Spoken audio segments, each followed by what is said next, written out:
Unni Krishnan is 13 years old.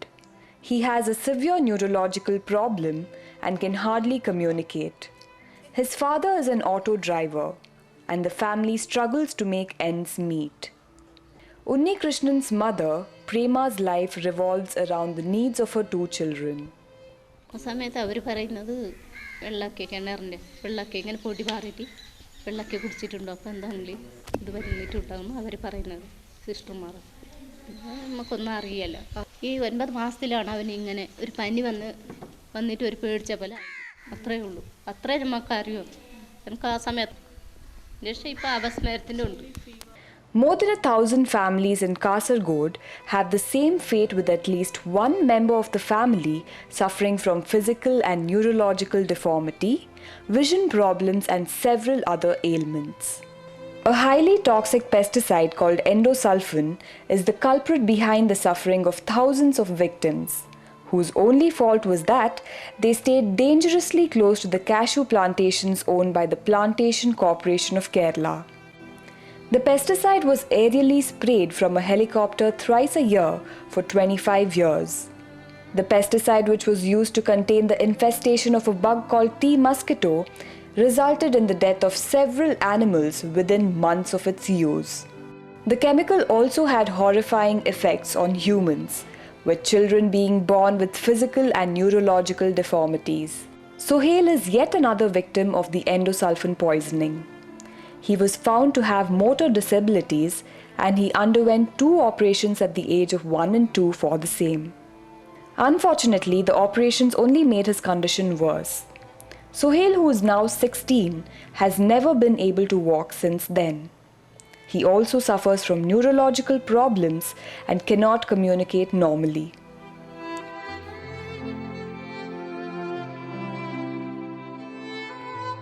About 5,600 acres in 11 village panchayats were affected by the aerial spraying of the pesticide.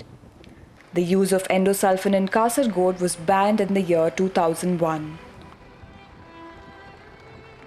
But there is no end to the suffering of the people, as the effects of the pesticide are still seen with babies being born with several abnormalities. Many women in Kasargod are scared even to conceive, as they fear that the child will be born with deformities. Traces of endosulfan are still believed to be present in the soil and water of the region. 1998 മുതലുള്ള സമരം നടത്തുകയാണ് എൻഡോസൾഫാനെതിരെ. ചുരുക്കി പറഞ്ഞാൽ ഇന്ത്യയിൽ തന്നെ ഒരു ജനകീയ സമരം നടത്തിയത് പുഞ്ചിരി ക്ലബ്ബ് എന്ന ഒരു സാംസ്കാരിക സംഘടനയാണ്. ഞങ്ങളിത് ഈ ഏരിയൽ സ്പ്രേയിങ് എൻഡോസൾഫാൻ തളിക്കുന്നതിന് മുമ്പ് ഒരുപാട് നിബന്ധനകൾ പാലിക്കാനുണ്ട്.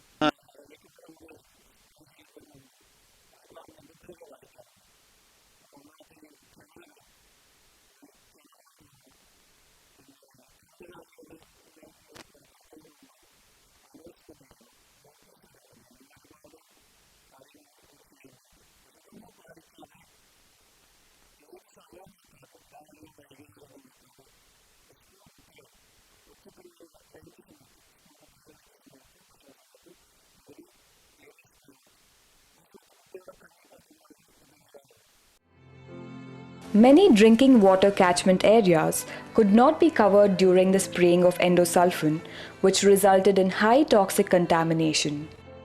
When the water of Payaswini River, which flows through Kasargod, was tested, it was found that the river was polluted too.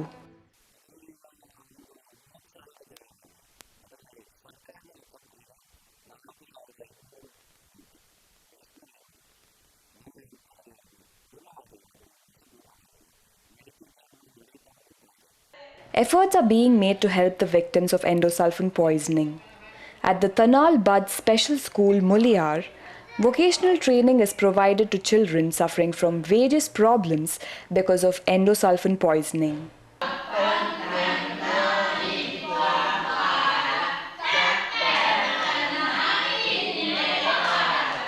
തുടക്കത്തിൽ 32 കുട്ടികളോളം ഉണ്ടായിട്ടുണ്ട്. കഴിഞ്ഞ ആഴ്ചയാണ് ഞങ്ങൾക്ക് വണ്ടി ഓടാൻ കഴിഞ്ഞത്. അപ്പോൾ ആ 32 കുട്ടികളില്ലെങ്കിൽ 26-28ഓളം കുട്ടികൾ സ്ഥിരമായിട്ട് വരുന്നുണ്ട്.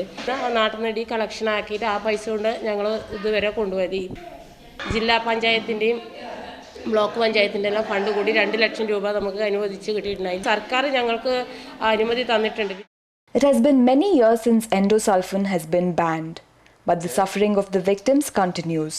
The enormity of the tragedy is immeasurable. More disturbing is their fear that there might be no end to this suffering anywhere in the near future.